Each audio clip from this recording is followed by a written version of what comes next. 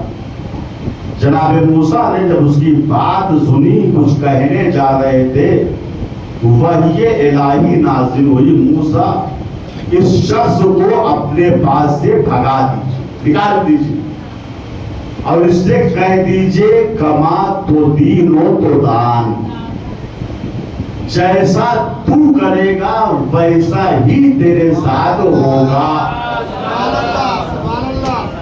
جب تو دوسروں کی خواتین و ناموس کو ستاتا تھا ان کو بھی یہ بات کھلتی تھی، آج تیرے ساتھ یہ پیش آیا. دنیا کو اللہ نے ایسے ہی بنایا ہے، جیسا تم کرو گے ویسا تمہارے ساتھ ہوگا. دوسروں کی ناموس کا احترام کرو گے تو لوگ تمہاری ناموس کا احترام کریں گے. دوسروں کی ناموسوں کو پریشان کرو گے تو ایک دن وہ آئے گا تمہاری ناموس کو دوسرا پریشان کرے گا. انسان اگر امانت دار ہے تو اس کے ساتھ امانت داری ہی ہوتی ہے. انسان اگر فراڈی اور دھوکے باز ہے تو اس کے ساتھ فراڈ ہی ہوتا ہے، دھوکہ ہی ہوتا ہے. بھیڑیا جانور ہے. دیکھیے ایک بات عرض کر دوں اس سے پہلے کہ جو خصلتیں الگ الگ جانوروں میں ہیں، شیر میں، چیتا میں، اشتہے میں، لومڑی میں، بھیڑیے میں، وہ ساری خصلتیں اس حضرت انسان میں موجود ہیں. انسان چاہے تو بچھو بن جائے حرکت کے اعتبار، انسان چاہے تو فرشتے سے بھی افضل ہو سکتا ہے، انسان چاہے تو ہاتھی بن جائے، بھالو بن جائے. جسم انسان کا ہے، انسان کی جیسی حرکتیں ہوتی ہیں انسان ویسے ہی ہوتا ہے. ایک انسان ہے، دیکھنے میں انسان ہے مگر اس کا کام ہے فراڈ کرنا، دھوکہ دینا، مکاری. ٹھیک، تو اس کے ساتھ مکاری ہی پیش آئے گی، اس کے ساتھ فراڈ ہی ہوگا. تو بھیڑیے کے بارے میں ایک کتاب ہے حیات الحیوان، حیات یعنی زندگی، حیوان یعنی جانور. اس کو ایک بہت بڑے عالم دین تھے علامہ ہمجری، انہوں نے پوری عمر جانوروں کے بارے میں تحقیق کی تھی.